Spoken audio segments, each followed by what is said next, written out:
Okay, तो आज हम लोग जिस बारे में बात करेंगे वो है बचे हुए 3 तरीकों के बारे में। हमने देखा कि जभी भी हम एक अच्छे वक्ता बनने की बात करते हैं, सबसे पहली चीज हमें जानना है कि हम क्यों बोल रहे हैं। जब वो कारण मजबूत होगा, जब वो वजह मजबूत होगी, फिर जाकर हम आराम से हिम्मत के साथ अपनी चीज को बोल पाएंगे। फिर हमने ये भी देखा क्या बोलना है। कई बार हमें बोलने का मौका तो मिलता है, बट जैसा लिखा गया ना कि समय को बहुमूल्य जानो, कई बार हम समय को बहुमूल्य ना जानकर कुछ भी बोल देते हैं। और तीसरी चीज जो हमने देखी थी वो था कैसे बोले। और कैसे बोले में हमने देखा था कि जगह को देखकर, समय को देखकर, संदर्भ को देखकर, हंसने वाले के साथ हंसना, रोने वाले के साथ रोना, जहां पर चीजों को सीखना है गंभीरता के साथ उन चीजों को सीखना। बट यहाँ पर स्टोरी खत्म नहीं हुई। कई बार लोग अच्छे वक्ता बनते वक्त यहाँ पर आकर रुक जाते हैं। वो सोचते हैं कि अच्छा, हमने ये समझ लिया कि हमें क्या बोलना है, तो मानो स्वाहा, हमारा काम हो गया। या हम जानते हैं कि हमें कैसे बोलना है, तो हम गुरुजी बन गए। नहीं नहीं नहीं नहीं नहीं, 3 और चीजें हैं जिनका ध्यान हमें देना है। और अगर आपको याद हो, कल आखिरी में मैंने इसी चीज को बोला कि लोग अक्सर बोलने से इसलिए डरते हैं क्योंकि वो अपने आप में शक खा जाते हैं। अंदर ही अंदर वो सोचते हैं कि शायद मैं इस काबिल हूं ही नहीं। पर ऐसा सोचना भी गलत है। आप मुझे ये बताइए, सब लोग अंगूठा दिखा सकते हैं, क्या ऊपर वाले ने सिर्फ 2-3 जनों को मुंह दिया है? सिर्फ 2-3 जनों का अंगूठा आ रहा है। क्या ऊपर वाले ने सिर्फ 2-3 जनों को मुंह दिया है या सबको मुंह दिया है? 2-3 जनों को मुंह दिया है तो अंगूठा दिखाइए। सबको मुंह दिया है तो तालियां बजाइए। ऑनलाइन ताली बजाने का भी ऑप्शन होता है ना। वेरी गुड, जो वैसे भी ताली बजा रहे हैं, very good, keep it up. हमें ये जानना है कि ऊपर वाले ने सिर्फ 2-3 जनों को नहीं बोला कि अच्छा देखो तुम दिखने में अच्छे लगते हो, चलो तुम्हें मुंह दे देता हूँ मैं। अच्छा चलो तुम ज्यादा बोलने वाले लग रहे हो, तुम्हारी भावनाएं बड़ी तेज है, तुम्हें मुंह दे देता हूँ। मुंह तो सबको दिया है, इसका मतलब इस्तेमाल करने का हक भी सबके पास है। और आज का सेशन का शुरुआत मैं यही से करना चाहूंगी कि अगर हमें मुंह दिया गया है, अगर हमारे पास बुद्धि ज्ञान दिया है और अगर हमें चीजों की गंभीरता समझ आती है, तो इसका मतलब ये है कि निश्चित हमारे लिए भी ये तय है कि हमें भी दूसरों के सामने बोलने का अधिकार है। आपको पता है, कुछ लोग इंट्रोवर्ट होते हैं, कुछ लोग एक्सट्रोवर्ट। आज इस बारे में भी हम सीखेंगे। तो जो लोग लिख सकते हैं, आपके सामने चैट बॉक्स में आएगा इंट्रोवर्ट और एक्सट्रोवर्ट। इंट्रोवर्ट और एक्सट्रोवर्ट ये जन कौन होते हैं, हम इनके बारे में बात करेंगे।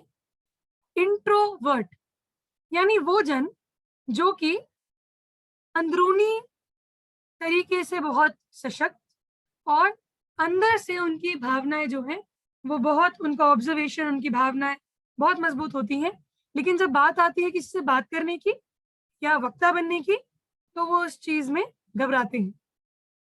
कुछ लोग इंट्रोवर्ट होते हैं बट कुछ लोग एक्सट्रोवर्ट होते हैं। एक्सट्रोवर्ट कौन जन है? एक्सट्रोवर्ट वो लोग हैं जो एक्सट्रो यानी बाहर की तरफ, वो अपनी बातों को जल्द से जल्द बाहर बोल देते हैं। आपने अपने घरों में भी देखा होगा ना कि कोई है जो, अगर मान लीजिए 2 जनों को गुस्सा आया, तो कोई तो है जो सिसक सिसक के रोएगा, मेरा दिल तोड़ दिया। बट कोई है जो चिल्ला चिल्ला के बोलेगा, तूने मेरा दिल कैसे तोड़ा, होता कौन है तू मेरा दिल तोड़ने वाला। अगर आपने ऐसे देखा है अपने घर में घटना, तो आप अंगूठा दिखा सकते हैं। ऐसा नहीं होता, सारे ही शांत बैठते हैं, ये सारे ही बोलते हैं। हाँ, मैं उम्मीद कर रही हूँ जिनका कैमरा बंद है वो किचन में चिकन को सीटी नहीं दे रहे हैं, वो लोग सुन रहे हैं। ओके, मुझे लगा अभी अनुज भाई चिकन बना रहे थे। ओके, तो देखिए ये भी एक तरीका है। एक्सट्रोवर्ट जो है वो मन के अंदर कुछ नहीं रखते। तो अगर मुझे लगा कि अनुज भाई चिकन बना रहे, तो मैंने बोल दिया वो चिकन बना रहे। बट इंट्रोवर्ट क्या वो सोचते हैं? वो सोचते हैं कि मेरे कुछ भी बोलने पर सामने वाले पर क्या असर पड़ेगा। इंट्रोवर्ट्स वो होते हैं। अब आप इंट्रोवर्ट्स को हिंदी में शर्मिला और एक्सट्रोवर्ट्स को हिंदी में ज्यादा बोलने वाले भी कह सकते हैं। पर इसके बावजूद भी अगर आप मनोविज्ञान पढ़ें तो जो लोग इंट्रोवर्ट्स होते हैं, यानी जो लोग कम बोलते हैं, वो एक्चुअली ज्यादा सोचते हैं। और जो लोग ज्यादा बोलते हैं, इसका मतलब ये नहीं है कि वो सोचते नहीं हैं, सोचते वो भी हैं, लेकिन वो मन में कुछ भी नहीं रखते। तो जैसे मान लीजिए मैं जो हूँ वो एक एक्सट्रोवर्ट हूँ, जो मेरे मुंह में आता है मैं बोल देती हूँ, और मुझे बोलना पसंद है। मैं आप में से सब जनों से जानना चाहूंगी, आप में से कितनों को बोलना पसंद है? ओके, ब्रदर विजय सोमू, ब्रदर जितेंद्र को पसंद है, के आशी को तो डेफिनेटली पसंद है, फिर एनोश भाई को भी बोलना पसंद है, कल्पना जी को बोलना पसंद है, जेनिफर को बोलना पसंद है। अच्छा, इसका मतलब ये नहीं है कि बाकी बोलते ही नहीं है कि अच्छा मैं तो सिर्फ 9 से 4 बोलूंगा, फिर मैं बोलूंगा नहीं क्योंकि मुझे बोलना पसंद नहीं है। बोलते सब हैं, पर जिनको ज्यादा बात करने का, दोस्त बनाने का, आप उसे ऐसे समझ सकते हैं, दोस्त बनाने का। फिर कुछ लोग होते हैं एम्बीवर्ट, एक मैंने बताया एक्सट्रोवर्ट, एक मैंने बताया इंट्रोवर्ट, बट एक होते हैं एम्बीवर्ट। एम्बीवर्ट मतलब बीच वाले जन, जो समय पर बोलना भी जानते हैं और समय पर चुप रहना भी जानते हैं। ओके, जिनको ऐसा नहीं है कि अगर वो किसी शोक सभा में गए तो वहां भी बोलेंगे। मतलब अब अगर मैं अपनी आदत बताऊं, तो मैं किसी शोक सभा में भी जाऊंगी तो निश्चित है कि मैं वहां भी बात करने लग जाऊंगी। एम्बीवर्ट वो जन होते हैं जो बीच, मध्यस्थ, वो बोलते भी हैं नहीं भी बोलते, और उनको कंफ्यूजन कैटेगरी भी कह सकते हैं, क्योंकि कई बार लोग उन्हें देख के समझेंगे कि अच्छा ये तो शर्मीले हैं, पर जब वो बोलना शुरू करेंगे फिर तो आप भूल जाएंगे कि वो शर्मीले हैं। ऐसे भी लोग होते हैं। ओके, ये जो अलग अलग तरीके के लोग होते हैं, इनका फायदा क्या होता है? जैसा मैंने कहा, बोलना तो हर किसी को है ही, बट जो एक्सट्रोवर्ट है ना, अगर वो मान लीजिए एक साधारण बात भी बोलेंगे, जैसे अभी मैं बोल रही हूँ कि आज मैंने खाना खाया, इस एक लाइन में मैंने 3 बार दांत दिखा दिए, 2 बार आंखें घुमा दी और 1 बार हाथ हिला दिया। आपने नोटिस किया? आज मैंने खाना खाया, मतलब खाना इधर रखा नहीं हुआ है, बट फिर भी आंखों का हाथ हिलना, ये जाहिर सी बात है। बट अगर इस जगह कोई इंट्रोवर्ट कहेंगे तो बोलेंगे हाँ, मैंने खाना खाया, मतलब वो मेरे अंदर एक्सट्रोवर्ट से गला भी हिल रहा है। इंट्रोवर्ट नॉर्मल होके बोलेंगे मैंने खाना खाया, बस। और एम्बीवर्ट जो है वो थोड़ा सा गला हिलाएंगे, हाँ मैंने खाना खाया, पर वो ज्यादा हंसेंगे नहीं। आप ऐसे लोगों को पहचान भी सकते हैं। आपको पता है हमारे बोलने के तरीके से भी हम लोगों के जो व्यक्तित्व है उसे पहचान सकते हैं। कल मैंने इस बारे पर थोड़ा सा प्रकाशन डाला था, बट आज इस बारे में मैं और प्रकाशन डालूंगी। कॉलेज में 3 साल मैंने मनोविज्ञान की पढ़ाई करी है और आज भी मनोविज्ञान में ही रिसर्च करती हूँ। तो लोग किस प्रकार से बोलते हैं, उनके बारे में हम जान सकते हैं। ओके, मैं सही हूं या गलत वो आप अभी बताएंगे, ठीक है? मैं आपको अलग अलग उदाहरण दूंगी। जो इंसान अक्सर मुस्कुराता रहता है, ध्यान से सुनिएगा, जो इंसान अक्सर मुस्कुराता रहता है और जो दूसरों के अंदर खुशी देखना चाहता है, ये ऐसे जन होते हैं जिनके खुद के जीवन में परेशानियां हैं, पर वो उन परेशानियों के होने के बावजूद भी हार नहीं मानते। क्या मैं सही हूँ? अगर मैं सही हूं तो अंगूठा दिखा सकते हैं। परफेक्ट। कुछ लोग होते हैं जो हर बात पे बुरा मान जाते हैं, तो अगर आप उन्हें कुछ बोलेंगे तो वो एक ही बारी में गुस्सा हो जाएंगे। अगर आप उन्हें बोलेंगे आज मौसम ठंडा है, तो वो बोलेंगे नहीं आज मौसम कोल्ड है। आप उन्हें बोलेंगे कि सामने ग्लास रखा है, वो बोलेंगे नहीं सामने गिलास रखा है। कुछ होंगे जो हर बात में आपको कुछ ना कुछ उल्टा बताएंगे। ये वो जन है जिनके मन में बहुत दर्द है, जो थक गए हैं लोगों को समझाते समझाते और अब हिम्मत हार गए।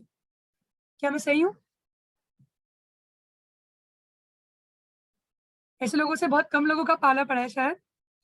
ओके, फिर कुछ लोग ऐसे होते हैं जिन्हें हम बोलते हैं क्यूट। सब लोग ऐसे करिए क्यूट, सब लोग ऐसे करिए क्यूट। हाँ, थैंक यू, मुझे पता है मैं क्यूट हूँ, ये तो आप सबका प्यार है, धन्यवाद। ये तो आप सबकी श्रद्धा भक्ति है, मुझे पता है मैं बहुत क्यूट हूँ, धन्यवाद धन्यवाद धन्यवाद, तालियां आप बाद में बजा सकते हैं। ओके, कुछ लोग ऐसे होते हैं जिनको आपको देख के लगता है ना कि ये इंसान ना, मतलब कितना प्यारा इंसान है। आपको पता है जिनको देख के आपको ऐसी भावना आती है ना कि ये प्यारा इंसान है, ये अक्सर वो लोग होते हैं जो चीजों को शांति के साथ समझने की कोशिश करते हैं। पर यही लोग जो क्यूट दिखते हैं, ये घर में तूफान होते हैं। मतलब बाहर वालों के सामने तो ये क्यूट है, पर घर वालों के सामने ये मस्ती मजाक तूफान, मतलब आप जान लेंगे कि हाँ, ये जिनसे करीब है उनके साथ तो इसके रुकने की सीमा ही नहीं है। क्या मैं सही कह रही हूँ?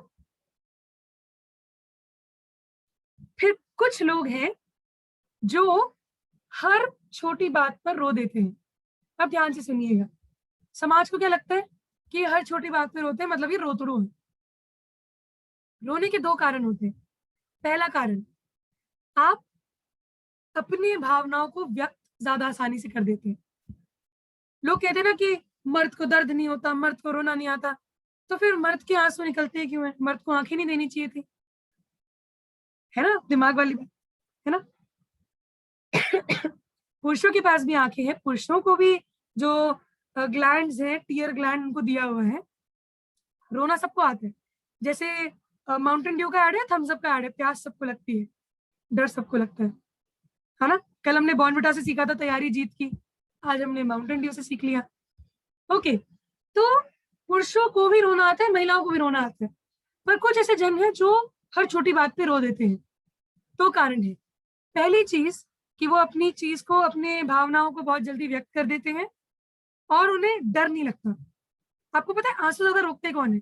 जिनको ये लगता है कि लोग क्या सोचेंगे, या फिर जो चाहते हैं बहादुर दिखना कि नहीं, मैं मर्द हूं, मैं नहीं रोता, मैं नहीं रोती।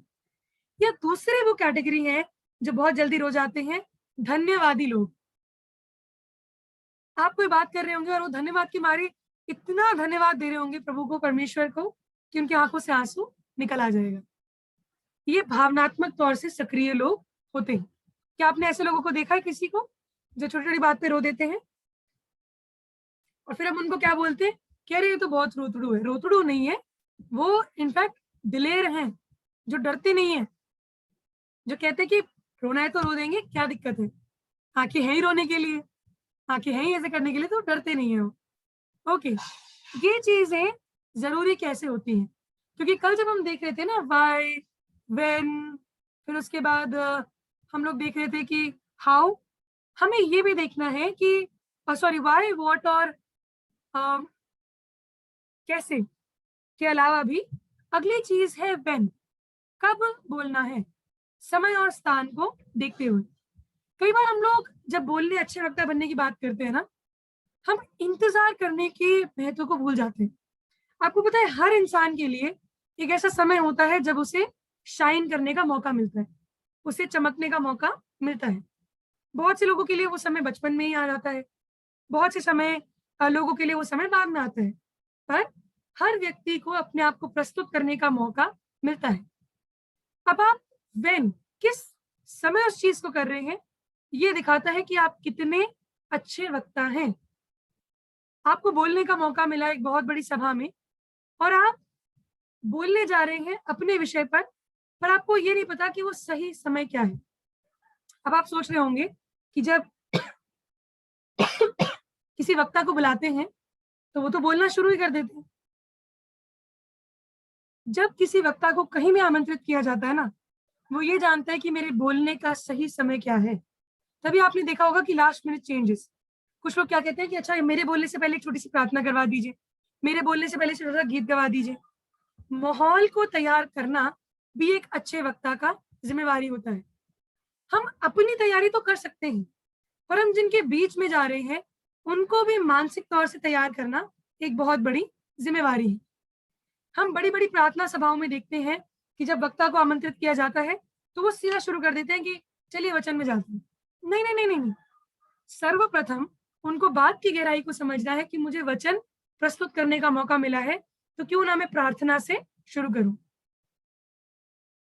बहुत जरूरी चीज है। हम खुद तो तैयार हैं, पर सामने वाले को भी सुनने के भाव में लाना है। अब व्हेन में ये भी चीज आती है कि आखिर आप किधर बात कर रहे हैं। आपने कुछ लोगों को देखा होगा, उनको इनवाइट किया जाता है बड़ी बड़ी सभाओं में, और वो क्या करते हैं, अपनी किसी एक सखी को या सखे को कोने में ले जाके करते हैं। देखा आपने ऐसे लोगों को? बड़ी बड़ी सभाओं में, मेन स्पीकर है वो, बट मेन स्पीकर होने के बाद भी चंपा तू चल ना मेरे साथ, मुझे तुझसे बात करनी है। चंपा से बात करनी थी तो उसे घर बुला लेते, है ना। बहुत लोग इस गड़बड़ को करते हैं। और बहुत से लोग प्राइवेट बात, जैसे मान लीजिए पड़ोस वाली शीला का किसी राजेश के साथ चक्कर चल रहा है। अब ये चीज वो बीच सड़क में खड़े होके राजेश के घर के सामने बोल रहे हैं, पड़ोस वाली शीला का तो राजेश के साथ चक्कर चल रहा है। कुछ लोग ऐसे भी होते हैं, जगह को नहीं देखते, जगह का भी ध्यान देना है। जब आप किसी बड़े सभा में जाते हैं, वो आपका मौका है लोगों से बात करने का। सोचिए, ध्यान से सोचिए, जब आप किसी अनजान इलाके में जाते हैं, अनजान लोगों के बीच में जाते हैं, या मान लीजिए कोई मीटिंग है, मान लीजिए यूथ कॉन्फ्रेंस है, तो यूथ कॉन्फ्रेंस में भी हम तो अपने कलीसिया के लोगों के साथ ही रहेंगे, तो आप यूथ कॉन्फ्रेंस में आए क्यों? यूथ कॉन्फ्रेंस वो समय होता है ना जब लोगों से मिलने का मौका मिलता है। अब उधर भी नहीं, मैं तो मम्मा को नहीं छोड़ूंगा, नहीं मैं तो पास्टर जी को नहीं छोड़ूंगा, नहीं मैं तो पास्टर जी की वाइफ को नहीं छोड़ूंगी। क्या सीखा आपने? अच्छा वक्ता ये भी जानता है कि अगर मैं किसी बड़े समारोह में हूँ, किसी बड़े झुंड में हूँ, मुझे सबसे मिलना है। कोई वक्ता कब कहलाता है? जब उसके बोलने की शैली दूसरों के सामने आती है, जब उसकी जान पहचान बढ़ती है। अगर आप अपनी जान पहचान ही नहीं बढ़ने देंगे, बड़े सभा में जाके भी अपनी चंपा के साथ या अपनी चमेली के साथ लगे रहेंगे, काम नहीं बनेगा। बड़ी सभाओं में नए नए लोगों से मिलना पड़ेगा, उनसे बातचीत करनी पड़ेगी। और जब बात प्राइवेट होती है, जैसे कुछ लोगों को तो ये भी आदत होती है कि अपनी बात किसी और के सामने मतलब जो बात किसी को नहीं बतानी, तीसरे व्यक्ति को जाकर बता दी। और ये परेशानी उन लोगों के साथ होती है जो ऑफेंसिव और डिफेंसिव होते हैं। ऑफेंसिव और डिफेंसिव होना ताकत नहीं है, कम से कम ऑफेंसिव होना तो ताकत बिल्कुल नहीं है। किसी की बेइज्जती करने में क्या ताकत दिख गई आपको? या डिफेंसिव होना, हर बार बोलना कि नहीं गड़बड़ तो सामने वाले में, मैं तो ठीक हूँ, ये भी ताकत नहीं है। ताकत इसमें कि हम अपनी बात को दृढ़ता से रखें और उस बात को, जिस बात की सीमा जहां पर खत्म होती है वहां पे उसे एंड करें। किसी ने आपसे कहा ये मेरी पर्सनल बात है और जाके आप पूरे मोहल्ले में इश्तिहार बांट दें, तो वो अच्छी बात नहीं है और ये तरीका आपको अच्छा वक्ता भी नहीं बनाता। तो अपने आप को बिल्ड करना कि मैं कहाँ हूं और मुझे कैसे बोलना है। अच्छा वक्ता दो जनों की बातचीत में भी दिख जाता है। हम घर में कैसे बात कर रहे हैं, संदर्भ को समझना। बात करने का संदर्भ अगर मैं कहूँ, अच्छे वक्ता का संदर्भ में अगर कहूँ, परिवार में 4 जन आपस में बात कर रहे हैं और कोई बात है जो आपको खल रही है, और अगर आप हर बार चिल्ला के कि नहीं मेरी सुनो मेरी सुनो, नहीं नहीं नहीं, बात को ऐसे रखना कि सामने वाला सुने, ये भी एक तरीका होता है जिसके बारे में हम आने वाले दिनों में देखेंगे। अब जो सेकेंड लास्ट चीज है वो है, हम अपना वक्तव्य कितने समय तक प्रभाव चाहते हैं। तो फॉर हाउ मच टाइम, कितने समय तक हम अपने वक्तव्य का प्रभाव चाहते हैं। जैसे मान लीजिए किसी जगह आपको प्रशिक्षण देने के लिए भेजा गया है, किसी जगह आपको प्रचार के लिए भेजा गया है, आप उस जगह में जा रहे हैं, तो आपको ये भी जांचना है कि मैं वहां पर जो बात रखने जा रहा हूँ ना, वो इस व्यक्ति को सिर्फ आज मदद नहीं करेगी, वो इस व्यक्ति को जब तक ये जीवन में आगे बढ़ रहा है, ये इस बात को याद रखेगा। हमारी हर बात का ऐसा प्रभाव हो कि लोग हमारी बातों को सुने ना तो उन्हें याद है। उदाहरण के लिए बड़ा सुंदर उदाहरण मैं देना चाहूंगी। जैसे आप मान लीजिए हम सबका एक तकिया कलाम होता है। तकिया कलाम का मतलब किसको पता है? अंगूठा दिखा सकते हैं। तकिया कलाम का मतलब क्या होता है? ओके, प्रसन्ना को पता है, प्रसन्ना जी बताएंगे तकिया कलाम क्या होता है। आप माइक खोल सकते हैं सिस्टर प्रसन्ना। हर बात पे एक उनका वर्ड रहता है, जैसे कि फ्रेंड को बोले हैं, मैंने कहा बोल सच है, वो बुलवाते हैं बोल सच है, हाँ कि नहीं, हाँ कि नहीं। तो ये वर्ड हर एक के पीछे लगता है उनका अपने। परफेक्ट, बिल्कुल सही। और किसने अंगूठा दिखाया था? भावना ऋतु नंद जी। आप बताना चाहेंगे हमें तकिया कलाम क्या होता है? माइक ओपन कर सकते हैं आप। हाँ जी हाँ, तकिया कलाम मतलब किसी वाक्य को बार बार किसी भी समय या किसी भी परिस्थिति में बोलना, तकिया कलाम कहलाता है। किसी भी वाक्य को किसी भी परिस्थिति किसी भी समय में बोलना, या फिर जो चीज बार बार दोहराई जाती है। तो आपने देखा होगा, जैसे मेरी आदत है, मैं बोलती हूँ कोई बात नहीं, कुछ भी हो जाए ना, अगर बड़े से बड़ा पहाड़ भी टूट जाए मैं बोलूंगी कोई बात नहीं। तो इसका मतलब क्या हुआ, वो मेरी आदत है। पता है दुनिया के किसी भी कोने में जो लोग मुझे अच्छे से जानते हैं, अगर वो सुनेंगे ना कोई बात नहीं, तो उनके दिमाग में सीधा क्लिक करेगा, अरे ये तो जेसिका के द्वारा इस्तेमाल किया गया शब्द है। हम सबके पास एक ऐसा टैलेंट होता है, एक ऐसा वरदान होता है, हम कुछ यूनिक अपने बारे में रखें। सब लड़के होते हैं, सब लड़कियां होते हैं, मतलब लड़का लड़का होता है, लड़की लड़की होती है, ये भी पता है। सब अलग अलग उम्र में अलग अलग चीजें करते हैं, बट हमारे बारे में स्पेशल क्या है, लोग हमें किस चीज के लिए याद रखेंगे। जैसे अगर उदाहरण के लिए मैं बताऊं, तो Mahatma Gandhi ji was an intellect, वो इंटेलेक्चुअल थे, उनको उनके ज्ञान के लिए जाना जाता है। जब वो बोलते थे तो उनके बोलने में लोग ये नहीं बोलते थे कि अरे वाह महात्मा गांधी जी क्या शायरी मारी है, वाह वाह वाह वाह। लोग महात्मा गांधी के लिए ये नहीं करते थे। लोग महात्मा गांधी के लिए क्या कहते थे कि वाह आपने क्या ज्ञान की बात कही है। जब मदर टेरेसा किसी बात को करते थे तो लोग उन्हें नहीं बोलते थे वाह व्हाट अ पब्लिक स्पीकर, मजा आ गया, तालियां। नहीं नहीं नहीं, लोग उनकी बात को देखकर कहते थे कि इनके अंदर वो नम्रता है, उनकी बातों को सुनकर, उनके बोलने की शैली को देखकर। फिर जब हिटलर बोलता था, अब जाहिर सी बात है जब हिटलर था तो मैं पैदा नहीं हुई थी, बट हिटलर का जितना भी वीडियोस और मूवीज हम लोग देखते हैं, लोग उसके बोलने पर कहते थे कि ये जो है अथॉरिटेटिव है। ये जब बोलता है ना तो ये पूरा दमखम के साथ बोलता है, डंके की चोट पे बोलता है, और जो बोलता है अपनी बात से पीछे नहीं हटता। लोग तो ये भी मजाक उड़ाते हैं कि एक बार हिटलर ने कहा था कि एक मूंछ वाला आदमी सब जगह घूमेंगे, तो वहां के गवर्नर ने बोला कि क्या ये बात सच है, तो उसने बोला कि अब मेरे मुंह से निकला है तो पत्थर की लकीर। तो उसने सारे शहर को और अपने आप को भी एक साइड मूंछ मुंडवा दिया, क्योंकि उसके मुंह से निकली हुई बात मतलब पत्थर की लकीर। हम किस लिए जाने जाते हैं, जब हम किसी के सामने आते हैं, जब हम बोलते हैं, तो लोग हमें किस तरीके से जानते हैं। और पता है आप किस तरीके से जाने जाते हैं उस चीज को आप चेंज भी कर सकते हैं। मान लीजिए अगर आप लोग मुझे पहले से जानते हैं तो आप जानते हैं कि जैसिका बहुत बबली है, अच्छे से बात करती है, ये बहुत फ्रेंडली है। मैं 3 दिन के अंदर आपकी राय बदल सकती हूँ। बदल के दिखाऊं अगले 3 दिन में? 3 दिन के अंदर मैं आपकी राय बदल सकती हूँ। हम अपने बोलने के तरीके से अपनी पर्सनालिटी, अपने व्यक्तित्व के बारे में भी जो लोगों की राय है ना, उसे बदल सकते हैं। तो कल तक जो व्यक्ति शर्माता था, जो अपना नाम बोलने में भी हकलाता था, आज अगर वो प्रैक्टिस करके सबके सामने जाए तो लोग उसे उसी नजरिए से देखेंगे। और भारतीयों की एक बहुत सुंदर आदत है, भारतीय क्या करते हैं, कोई भी चीज जितना जल्दी उनके सामने आती है, पुरानी चीज को उतना जल्दी वो भूल जाते हैं। अच्छी चीजों को तो भारतीय और जल्दी भूल जाते हैं, गंदी चीज याद रहेगी। तो किसी ने उस फलाने की शादी पे में गोलगप्पे में से सोंठ छीन लिया या आलू निकाल लिया, ये सबको याद रहेगा। बट उस शादी में लड़का लड़की ने क्या एक दूसरे के लिए वचन लिए थे, वो किसी को याद नहीं रहेगा। तो नेगेटिव चीजें लोगों को बहुत याद रहती हैं।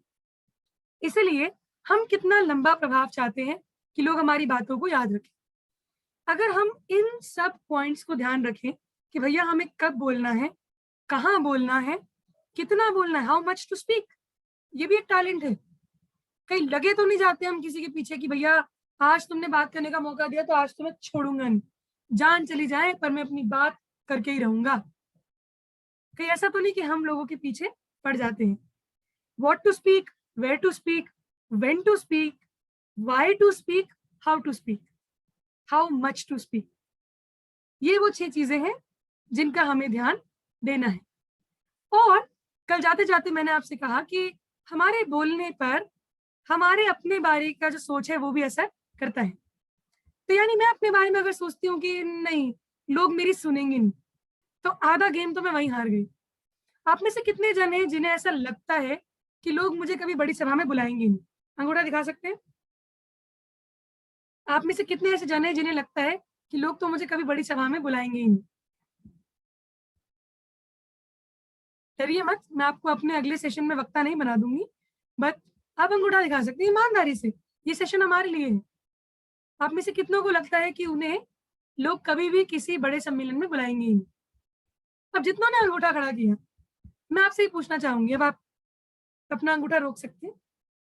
ओके, अगला सवाल, क्या आपको लगता है कि आप इस लायक ही नहीं है कि कोई आपको बुलाए? अगर आपको लगता है कि आप इस लायक नहीं है कि कोई आपको बुलाए, तो आप अंगूठा दिखा सकते हैं। इससे क्या जाहिर होता है? लायक हर इंसान होता है, बट डर के मारे तो अंदर ही से आपने सोच लिया कि मुझे तो कोई बुलाएगा ही नहीं। आपको पता है, क्योंकि ये सेशन अबाउट पब्लिक स्पीकिंग है, तो मैं अपने डेफिनेटली बचपन का उदाहरण देना चाहूंगी।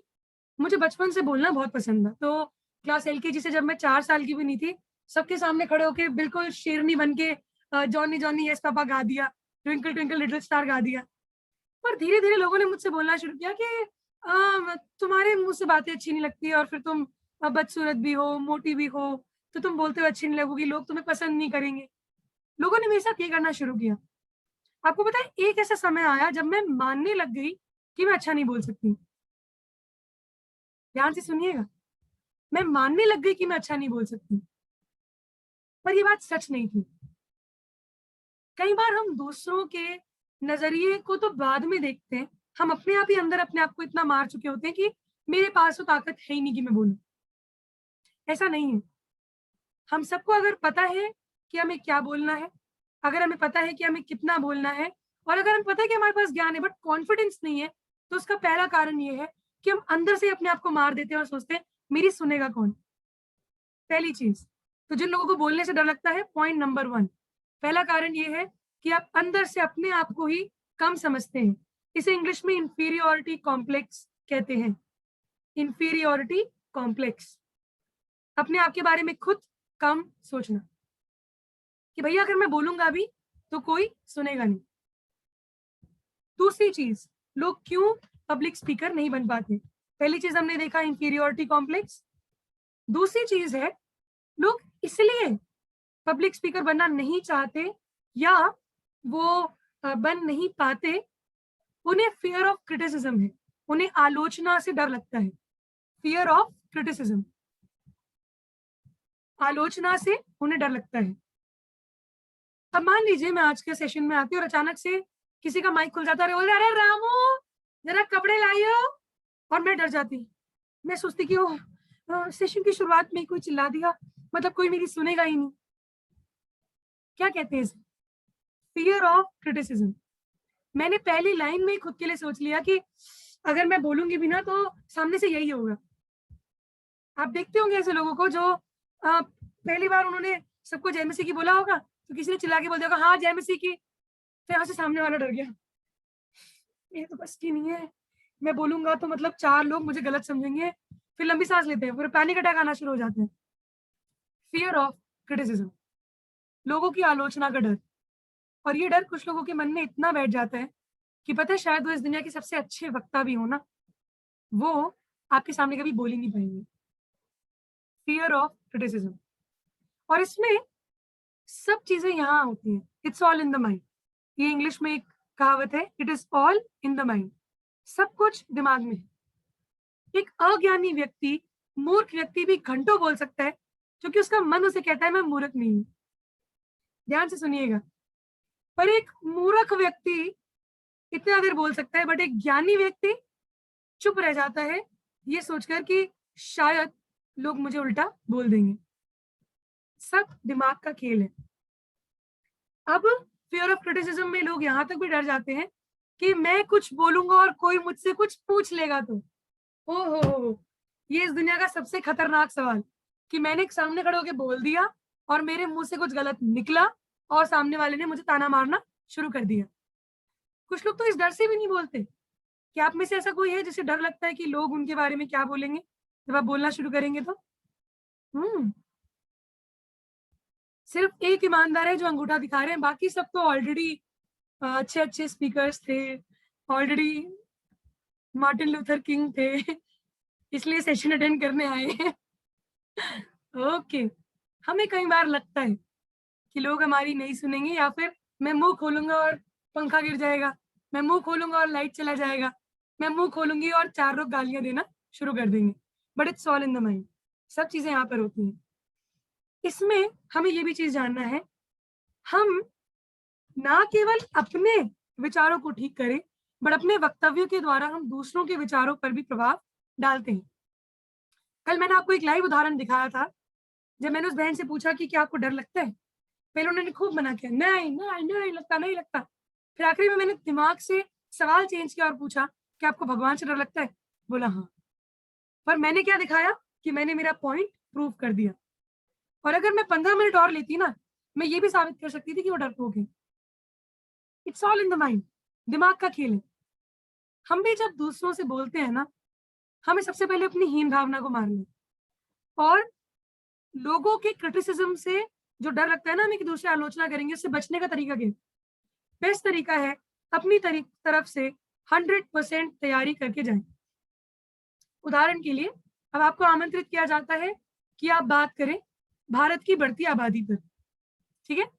आपको बोला जाए कि आप एक सभा में खड़े होकर बोलेंगे भारत की बढ़ती आबादी पर, और आपको अच्छे से पता है कि भारत में आबादी क्यों बढ़ रही है, जनगणना क्या है, स्टैटिस्टिक्स क्या है, आपको सब कुछ पता है। बट आपके अंदर डर क्या है?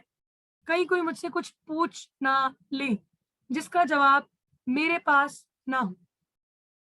ऐसे समय में आपको इस चीज को जानना होगा कि हर इंसान के पास हर चीज का जवाब नहीं होता।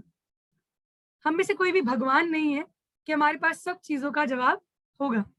पर हम सबके पास सब चीजों का जवाब नहीं होगा, लेकिन कैसे उस बात को प्रस्तुत करना है कि मेरे पास जवाब नहीं है, वो हम सबके पास एक तरीका हो सकता है। तो फॉर एग्जाम्पल, हमारे बीच में भाई अनोश हैं जो मेरी हेल्प करेंगे इस चीज में। भाई अनोश, आप अपना माइक ऑन कर सकते हैं? ओके। यस। भाई अनोश, मैं आपके सामने छोटा सा एक वक्तव्य दूंगी और आप फिर मुझसे ये पूछना कि भारत में कितने प्रतिशत लोग नशा करते हैं, ठीक है? मेरे बोलने के बाद। हाँ, जी। तो मान लीजिए कि मैं बोलने से डरती हूँ और फाइनली मुझे किसी ने बोला कि भारत में नशा बहुत है, इस बारे में आप बोलिए। तब मैं हिम्मत जुटा के पसीना वसीना पोंछ के बढ़िया तरीके से मैं चली गई और मैंने बोलना शुरू किया। मैंने अपना स्टार्ट किया। तो जैसा कि भाइयों और बहनों आप जानते हैं कि भारत में कम से कम 70-80% ऐसे लोग हैं जो नशे से पीड़ित हैं। हम जानते हैं कि लोग चरस, गांजा, स्मैक्स सब प्रकार की बुरी चीजें कर रहे हैं और इसके लिए बहुत जरूरत है हम सबको जागरूक होने की, सोशल अवेयरनेस की जरूरत है। ओके, इतना मैंने बोला। अब विनोद भाई आप पूछिए। भारत में कितने परसेंटेज लोग नशा करते हैं? अब आप ध्यान से सुनिएगा, ठीक है? इन्होंने ये सवाल पूछ दिया, आपको मैं अलग तरह के प्रति उत्तर दिखाऊंगी। पहला तरीका जवाब देने का, आप दोबारा पूछिए। आपका माइक, सॉरी, आप दोबारा बोलिए।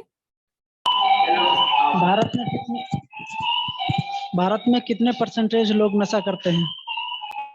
अरे आई एम सो सॉरी, मुझे तो जवाब आता ही नहीं। मुझे सच्ची में माफ करिएगा, मुझे नहीं आता। रियली सॉरी, बट ओके, अब आप दोबारा पूछिए। पहला तरीका था, हाँ, दोबारा पूछिए। भारत में कितने परसेंटेज लोग नशा करते हैं? अच्छा, भारत में कितने अच्छा, हाँ, अच्छा ठीक है। भारत में कितने प्रतिशत लोग करते हैं उससे आपको क्या? आप एक काम करो, आप बस इतना जानो कि भारत में नशा है। दूसरा तरीका, तीसरी बार दोबारा पूछिए। भारत में कितने परसेंटेज लोग नशा करते हैं? थैंक यू, पर मुझे नहीं पता। और चौथा तरीका जवाब देने का, दोबारा पूछिए। भारत में कितने परसेंटेज लोग नशा करते हैं?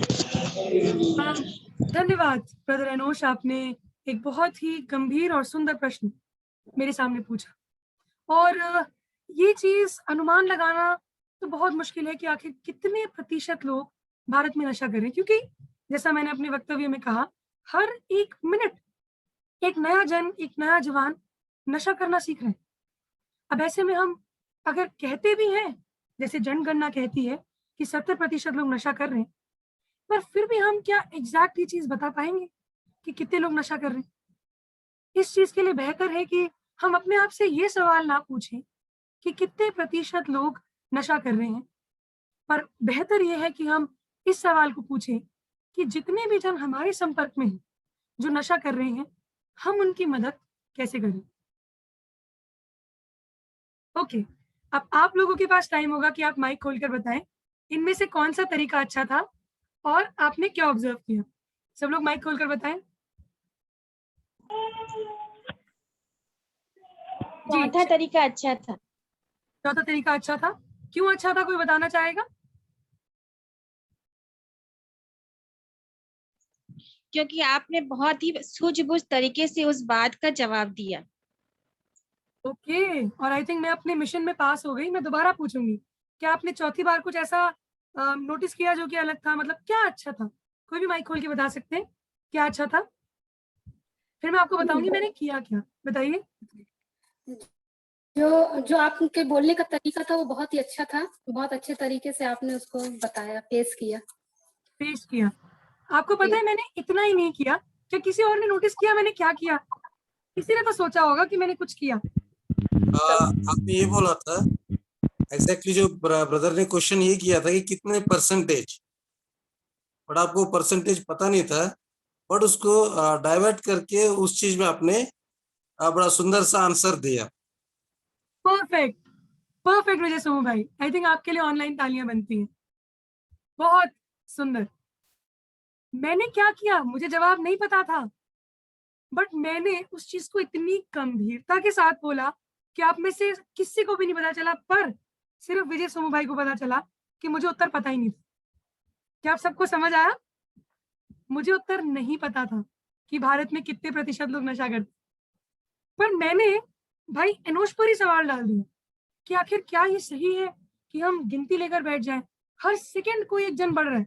तो अगर मैं बोलती ना कि 9,450 करोड़ जन नशा कर रहे हैं, तो मैं तो भी गलत नहीं होती। पर मैंने झूठ भी नहीं बोला, मैंने झूठ भी नहीं बोला, पर मैंने जवाब ऐसा दिया कि मैंने एनोश भाई की समस्या को भी समझा, पर मैंने अपनी अज्ञानता को भी नहीं दिखाया।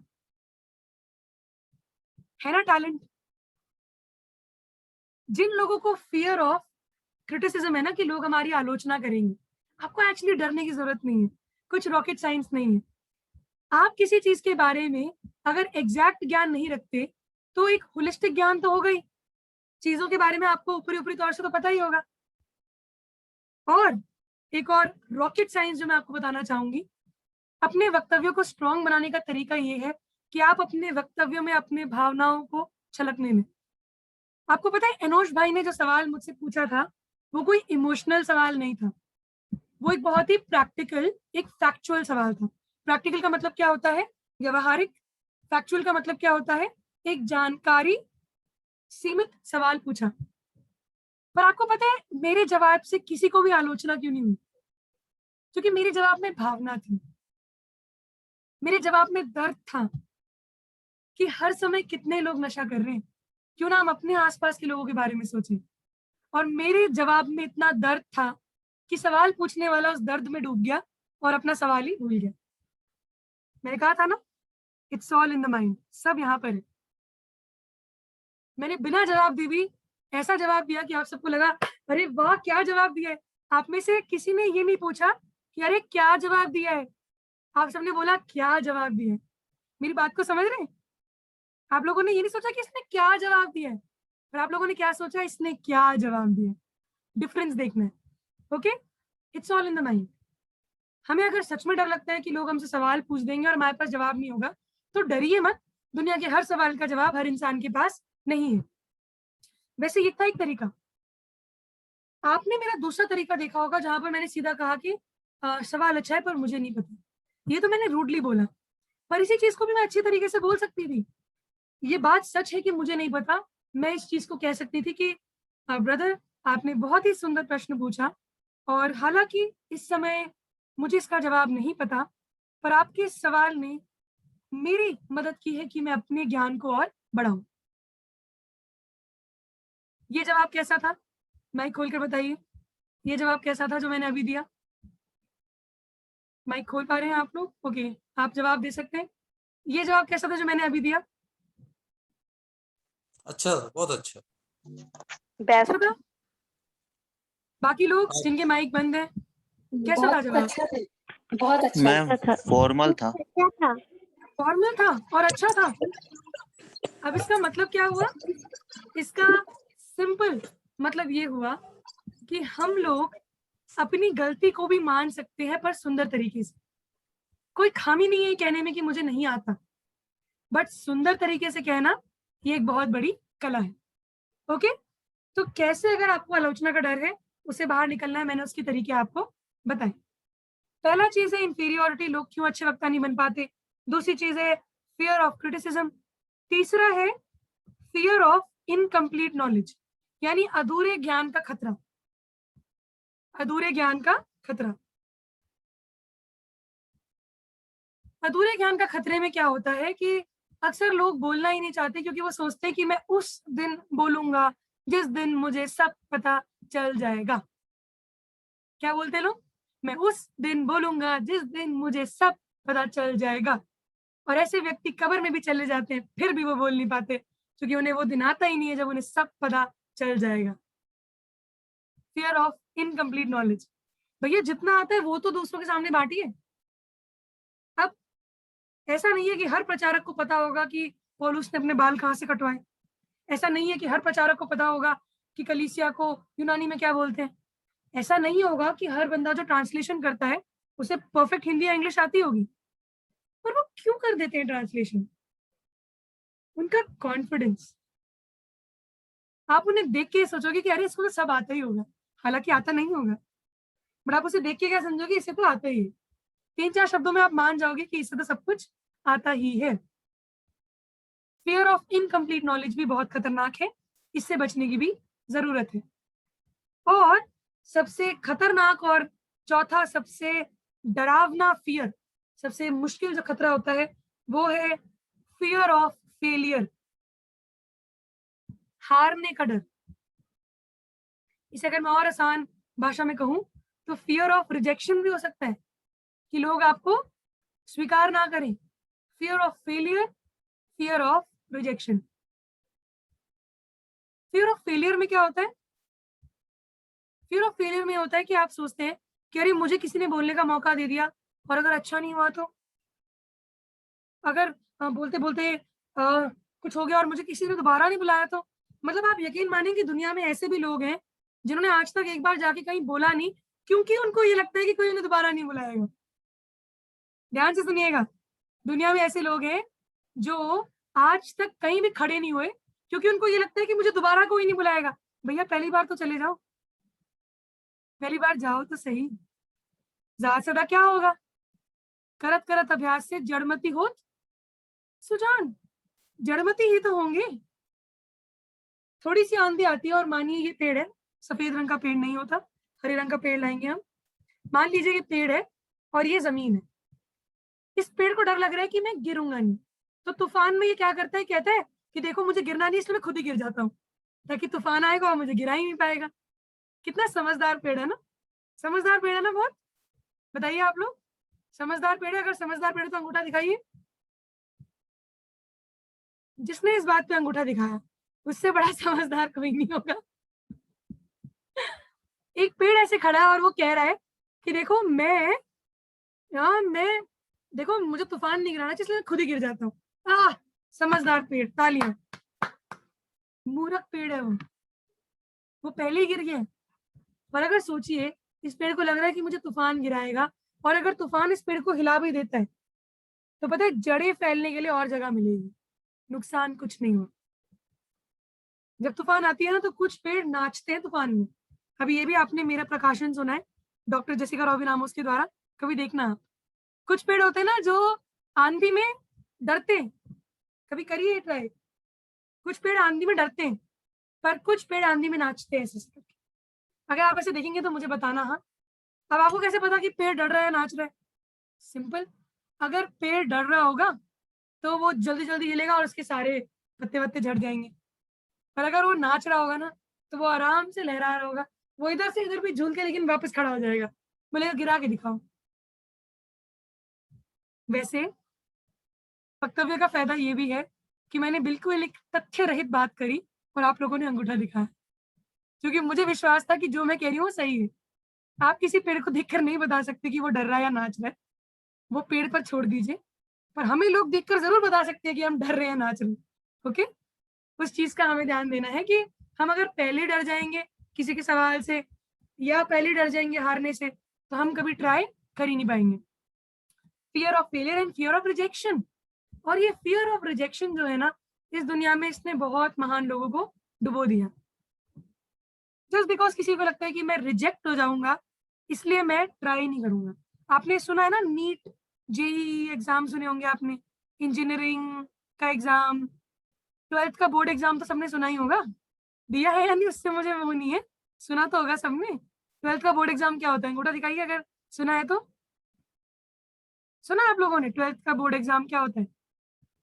अब अगर एक माँ बाप कहें कि देखो 12th का बोर्ड एग्जाम तो मेरा बच्चा देगा ही नहीं क्योंकि वो फेल हो गया, तो क्या वो समझदार माँ बाप है? कोशिश तो करो। किसी बहुत सुंदर लेखक ने कहा है कि जब तुम तारों का निशाना लगाओगे तब जाके कहीं बगल वाले की पड़ोस की खिड़की में जाके पत्थर जाएगा। मतलब aim for the moon and you will aim for the stars and you will get the moon. आप तारों के लिए निशाना लगाइए, चांद तो मिल ही जाएगा। पर मैंने आपको बोल दिया कि आप चांद का तो निशाना लगाइए, आपको कुछ ना कुछ तो मिल ही जाएगा। पेरेंट्स भी यही करते, पेरेंट्स कहते तुम 99 का प्रैक्टिस करो, भले तुम्हें 75 मिले पर ट्राई तो करो 99 का। हमें भी ट्राई करने की जरूरत है। Fear of failure and fear of rejection इंसानों में तब आता है जब उनको आत्मविश्वास नहीं है, और ये सब चीजें कहीं ना कहीं घूम फिर के ना आत्मविश्वास के ऊपर ही आ जाती हैं। कुछ लोग 2 जनों के सामने अच्छा बोल लेते हैं बट वो सबके सामने अच्छा नहीं बोल लेते, बट कुछ लोग 2 जनों में इतना बुरा बोलते हैं बट सबके सामने इतना अच्छा बोलते हैं। इसे हम बोलते हैं इंटरपर्सनल इंट्रापर्सनल स्किल्स। अब ये अंग्रेजी के शब्द मैं बम की तरह मार रही हूँ, तो जो लोग ट्राई करना चाहें वो नेट में भी इन चीजों के बारे में पढ़ें, बड़ा मजा आएगा आपको। यूट्यूब में जब इनके बारे में सुनेंगे ना, इन चीजों के बारे में, ये मनोविज्ञान का बहुत बड़ा योगदान है हमारे अच्छे वक्ता बनने में। इंटरपर्सनल स्किल्स और इंट्रापर्सनल स्किल्स। इंट्रापर्सनल स्किल्स क्या होते हैं? इंट्रा मतलब अंदर, अंदर। इंट्रापर्सनल स्किल्स का मतलब ये है कि चाहे आप कितना कम क्यों ना बोलते हो बट आप चीजों को समझते हैं, आपकी मन की आवाज बहुत स्पष्ट है। आप में से कितने ऐसे जन हैं जिनको अपनी मन की आवाज साफ सुनाई दे जाती है? अंगूठा दिखा सकते हैं? आप में से कितने ऐसे जन हैं जिनको अपनी मन की आवाज साफ सुनाई देती है? ईवा कालेश जी very good, Rahul ji very good, विजय सोमू जी वेरी गुड, इनोश भाई, निशा जी, राम सागर जी वेरी गुड, के आशी, दिव्या भारती जी वेरी गुड, निशा जी, माइकल जी, अंदर की आवाज सुनाई देती है। और सुरेन जी वेरी गुड, अंदर की आवाज सुनाई देती है। कल्पना जी बिल्कुल, धीरे धीरे सबको उनकी अंदर की आवाज सुनाई दे रही है। हाँ इसे बोलते हैं इंट्रापर्सनल स्किल्स।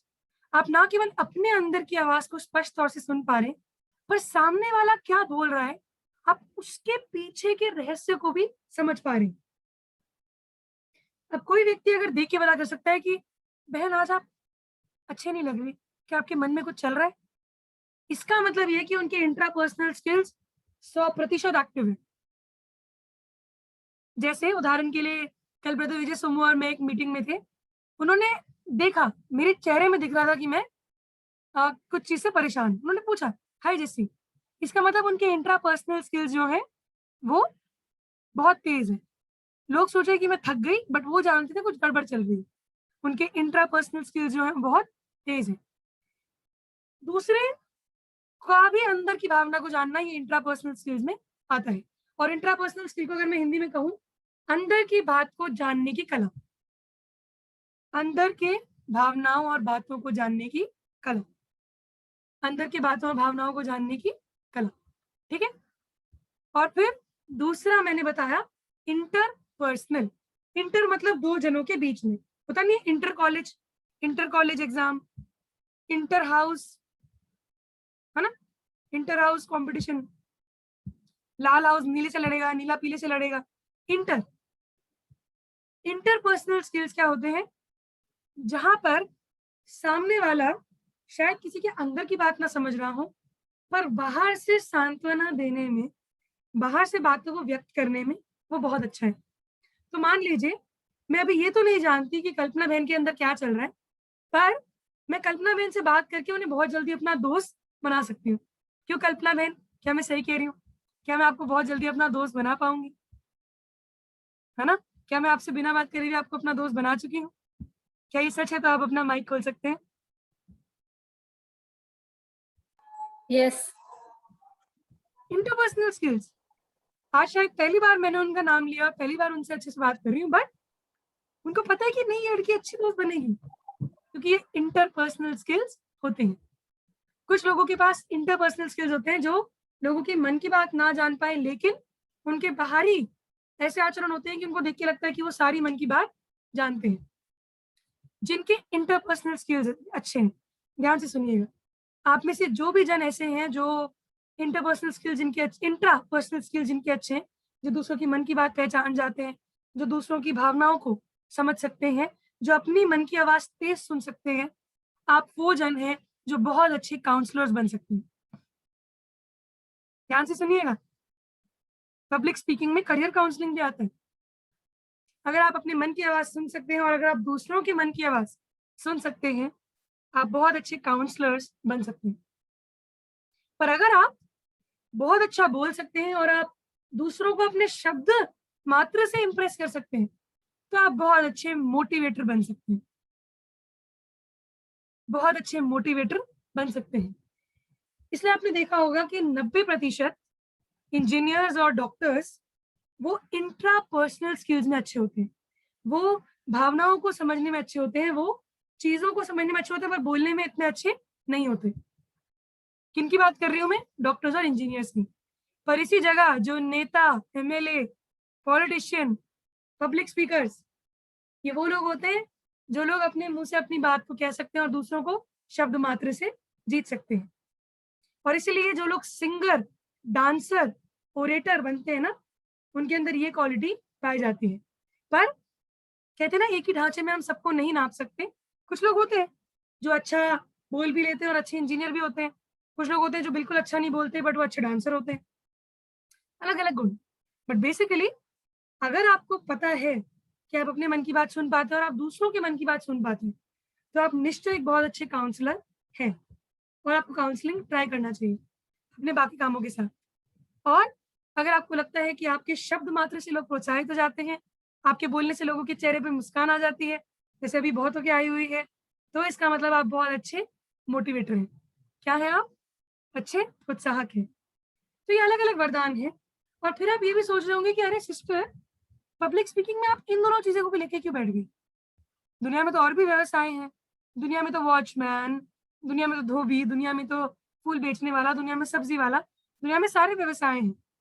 आपको पता है दुनिया में सारे व्यवसाय पैसा कमाने के लिए हैं, बट ये दो ऐसे, आप इन्हें व्यवसाय कह लीजिए या ऐसे एक जरिया है जिससे हम लोगों को उनके अंदर जीने की इच्छा पैदा करते हैं।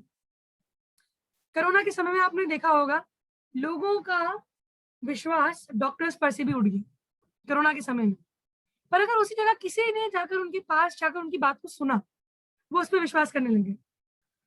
किसी ने उन्हें कुछ प्रोत्साहनपूर्वक शब्द बोले, उन्होंने उस पर विश्वास किया।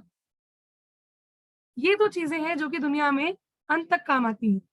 काउंसलर्स जो कि मन की बात सुनते हैं और मोटिवेटर्स जो कि दूसरों को प्रोत्साहित करते हैं। और जैसा कि आप समझ ही गए होंगे, काउंसलर्स सुनने में अच्छे होते हैं, सुनकर अपनी राय प्रस्तुत करते हैं। मोटिवेटर्स बोलने में अच्छे होते हैं, बोलने के बाद वो सुनते हैं। अंतर सुनिएगा, काउंसलर्स सुनने के बाद बोलते हैं, मोटिवेटर्स बोलने के बाद सुनते हैं। किस किस को समझ आया? अब काउंसलर्स कौन होते हैं? परामर्शदाता। मोटिवेटर्स कौन होते हैं? प्रोत्साहन देने वाले। मैं दोबारा रिपीट करूंगी, काउंसलर्स सुनने के बाद बोलते हैं, मोटिवेटर्स बोलने के बाद सुनते हैं। परामर्शदाता सुनने के बाद बोलते हैं और प्रोत्साहन देने वाले बोलने के बाद सुनते हैं। तो जैसे लाइव उदाहरण दूं, आप किसी ऐसे व्यक्ति से मिले जो नशे का आदी है, तो आप पहले उसकी सुनेंगे, फिर आप उसको सुनाएंगे। आप काउंसलर हुए, बट इसी के बदले अभी आप सब मुझसे सुन रहे हैं और फिर आप मुझसे पूछेंगे, तो मैं एक मोटिवेटर हुई। और दोनों ही जन का सामान्य रोल है। आप में से जितने जनों को लगता है कि मैं बोलने के लिए बनाया ही नहीं गया हूँ, आज अपने बारे में ज़रा सोचिएगा। कहीं आपके अंदर वो काउंसलिंग वाले गुण तो नहीं है? जहाँ पर आप भरी सभा में ना बोल पाएँ, बट एक-एक करके जब आप सबसे बात करते हो तो आप लोगों का दिल जीत जाते हो। कितने महासभाओं में भी ऐसा होता है कि लोग स्पीकर को छोड़ के उस बगल वाले व्यक्ति को याद रखते हैं, जिसने उनकी मन की बात को पहचाना। तो मान लीजिए मैं गई जॉयस मेयर के प्रचार में, और अगर मुझे पता है कि मैं एक इंट्रोवर्ट जन हूँ, मैं एक इंट्रापर्सनल स्किल वाली हूँ, और अगर कोई लड़की आई जिसने मुझसे मेरे मन का हाल पूछा, मैं जॉयस मेयर से ज़्यादा उस व्यक्ति को पसंद करूँगी, क्योंकि मैं ज़्यादा सुनने वाली और सुनाने वाली हूँ। पर इसी जगह अगर 2 जनों के बीच में भी कोई ऐसा है जिसे बोलने वाले पसंद है, तो वो डेफ़िनेटली सुनना चाहेगा। बोलने वाले व्यक्ति की राय को वो जानना चाहेगा। तो हम चाहे जैसा भी हो, अब अगर हमारे अंदर शक नहीं है अपने आप को लेकर, अगर हमारे अंदर डर नहीं है अपने आप को लेकर, अगर हमारे अंदर काबिलियत है अपने विचारों को आवाज़ देने की, अगर हमारे अंदर हार का डर नहीं है, हम नॉर्मल हैं। हर किसी को प्रभु इसलिए नहीं चुनता कि वो खड़े होके भाषण भी दें, कुछ को इसलिए भी चुनता है कि वो चुपचाप रह के सुने। यिर्मयाह को इसलिए नहीं चुना था कि वो जाकर पहाड़ पर जाकर उपदेश दें, पर इसलिए कि वो प्रार्थना करें और लोगों को चिताएं। बट इसी की जगह पौलुस को एक्सट्रोवर्ट बनाया, सब जगह गया। दाऊद एक्सट्रोवर्ट, सब जगह गया, बोलना पड़ा, लीडरशिप लेना पड़ा। सुलेमान, सैमसन एक्सट्रोवर्ट, माता मरियम को इंट्रोवर्ट।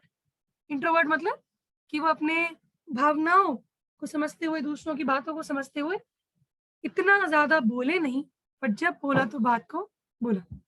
और आखिरी एक राज की बात मैं बताकर आपको छोड़ना चाहूँगी, और वो भी अच्छा वक्ता बनने का एक सीक्रेट है।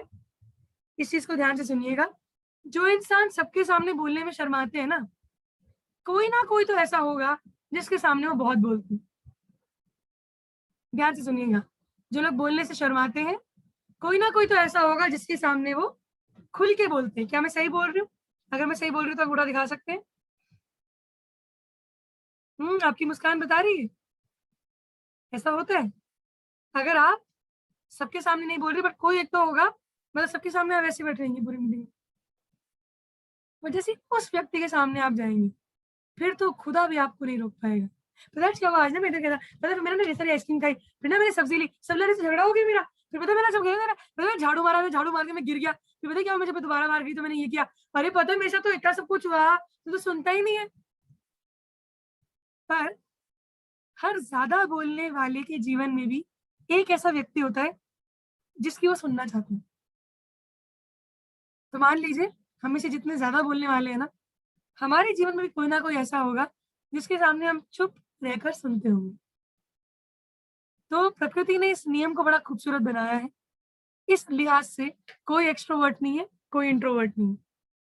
क्योंकि सही मौका मिलने पर कम बोलने वाला भी ज़्यादा बोल देता है, और गलत मौका होने पर ज़्यादा बोलने वाला भी चुप पड़ जाता है। तो हम सब जब बोलने के उन सिद्धांतों के बारे में जान रहे हैं, अच्छे वक्ता कैसे बने, तो हमको अपने बारे में भी जानना है कि क्या ज़रूरी है कि मैं सबके सामने खड़े होकर भाषण दूँ? या प्रभु ने मुझे बुलाया ही इसलिए कि मैं भाषण से ज़्यादा लोगों के दिल की सुनूँ और उन्हें राय दूँ? काउंसलिंग और प्रोत्साहन में अंतर यही होता है। काउंसलर्स जो हैं, वो एक-एक करके बात करते हैं। तो मान लीजिए अगर अभी मैं बैठ जाऊँ और मैं आप सबको बोलूँ कि अच्छा आप सब कैसे हैं? आप बताइए आपके जीवन में क्या दुःख है? जी, मैं जानती हूँ आपके जीवन में कुछ दुःख है। फिर एक-एक करके सब बोलने लग जाएँगे। तो क्या वो काउंसलिंग हुई? नहीं, नहीं। काउंसलिंग परामर्श का मतलब होता है एक अकेले जन के साथ बैठकर उसे बोलने का मौका देना, फिर खुद उसकी मदद करना। पर इसी की जगह अगर मैं पकड़ूँ सिर्फ़, मान लीजिए आज हमारे बीच में अ, चित्रा रेखा जी हैं, चित्रा रेखा जी, चित्रा रेखा बाघेल जी। मान लीजिए मैं उनके सामने हूँ और मैं अकेले में हूँ, और अभी मैं उदाहरण करके दिखा देती हूँ, ठीक है? अब आप लोगों को प्रैक्टिकल पसंद है तो ये लास्ट उदाहरण, फिर क्वेश्चंस का टाइम होगा। मान लीजिए अभी आप सब हैं, हाँ? आप सब अगर हैं, खाना बनाने नहीं गए, कपड़े धोने नहीं गए, तो अंगूठा दिखा सकते हैं? जिन लोगों का कैमरा बंद है, मैं चिंतित हूँ। ओके, सब यही है। ध्यान से सुनिएगा। अगर मुझे चुना गया है कि मैं लोगों के दिल की बात जानूं, ठीक है, और अब मैं उदाहरण दिखाती हूँ। हाँ? एक लाइव उदाहरण दिखाऊंगी कि क्या असर होता है। हमारे बीच में सिस्टर रमनदीप है। सिस्टर रमनदीप, आप मेरी मदद करना चाहेंगी इस छोटे से नाटक के लिए? सिस्टर रमनदीप, आप मेरी मदद करना चाहेंगे? ओके। ओके, मान लीजिए मेरे को प्रभु ने बुलाया है, मेरी कॉलिंग है काउंसलर होने की, और रमनदीप बहन, आपको पता है ना भी इस मीटिंग में 28 जन है। हाँ, आपको पता है ना इस मीटिंग में 28 जन है। अब मैं रमनदीप बहन से बोलने लग जाऊँ। माइक ऑन कर दीजिए जरा रमनदीप बहन। ओके, मैं आपसे बोलने लग जाऊँ कि बहन, मैं जानती हूँ आपके जीवन में दुख है, और आपको शर्माने की जरूरत नहीं है। आप खुलकर उस दुख के बारे में मेरे से बात कर सकती हैं। और मैं जानती हूँ कुछ है जो आपको बहुत परेशान कर रहा है। अगर मैं हूं ना, आप मुझसे उस चीज को बांटिए। तो सिस्टर रमनदीप बोलेंगी, अरे बहन, तुम्हें मेरी बात सुननी है वो तो ठीक है, पर सबके सामने क्यों मेरा जुलूस निकाल रही हो? जाहिर सी बात है ना, पर्सनल चीजें मैं सबके सामने क्यों बोल रही हूँ? पर इसी के बदले मान लीजिए इस मीटिंग में कोई नहीं है, पर सिर्फ खजूर जी है, माइकल खजूर जी है। हाँ, माइकल खजूर जी आ जाइए स्क्रीन में मेरे साथ, माइक खोल लीजिए। और मान लीजिए यहाँ पर और कोई नहीं है, ध्यान से सुनिएगा। हाँ, यहाँ पे और कोई नहीं है, और मान लीजिए माइकल खजूर जी और मैं आमने सामने, और मैं लगी पड़ी हूँ। जैसा कि आप जानते हैं भाई माइकल, आपके अंदर कमी है, आपको ठीक करना है अपने आप को। क्या आपके अंदर जोश की कमी है? मैं देख पा रही हूँ आप मुस्कुरा रहे हैं, मतलब आपके अंदर डेफिनेटली कमी है। हाँ, बिल्कुल कमी है। ऐसे में तो इनको हार्ट अटैक आ जाएगा। नहीं है। नहीं है? है बहन, बख्श दो मुझे। यस। नहीं है?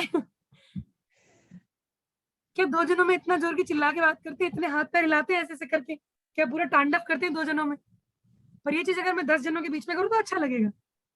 यही डिफरेंस होता है मोटिवेटर और काउंसलर में। काउंसलर प्यार के साथ धीमे से सुनता है, और सुनने का काम सबके सामने नहीं होता। ये एक अकेले में व्यक्तिगत तौर से या 2 जनों के साथ होने वाली चीज है, पर एक मोटिवेटर सबके सामने बोलता है। तब आप हंस जाएंगे।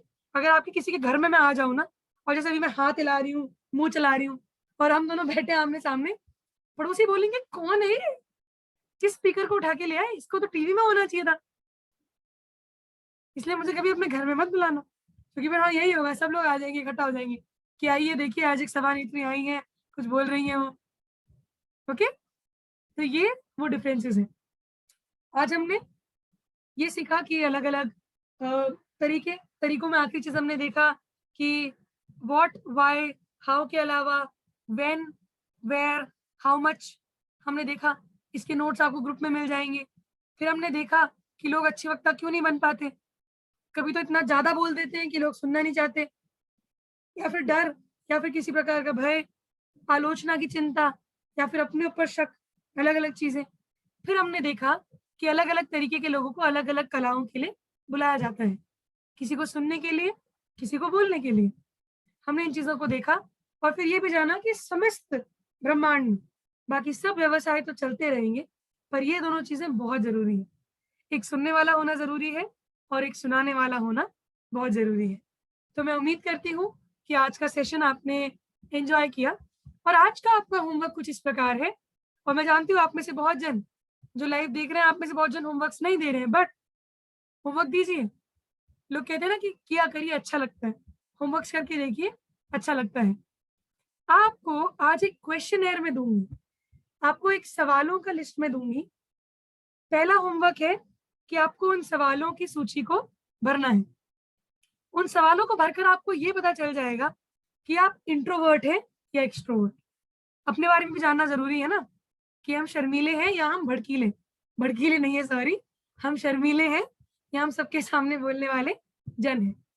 फिर दूसरा, आपको अपने लिए ये चीज सोचना है कि आपको क्या ज्यादा पसंद है, लोगों को प्रोत्साहित करना पसंद है, या लोगों को काउंसिल करना पसंद है, उनका परामर्श करना पसंद है। अब मैं जानती हूँ आप में से एक जन बोलेंगे, अरे दोनों ही अच्छा है, दोनों ही करते हैं, दोनों अच्छा है, पर कहीं ना कहीं तो ऐसा होगा कि वो 60 और 40 होगा या 55 और 45 होगा, है ना? हम ऐसे तो नहीं होगा ना कि दो नाव में पैर रख के हम कहेंगे कि नहीं जी मैं तो इंडिया भी जाऊंगा, मैं तो पाकिस्तान भी जाऊंगा, पैर अलग हो जाएगा, एक जगह में ही जाना चाहिए। ठीक है, तो ये होमवर्क आप करेंगे, हिंदी में आएगा तो आप सब आराम से कर सकते हैं। ओके, तो प्रभु आपको बहुत अच्छे आशीष दें, आप लोग होमवर्क को जरूर करें।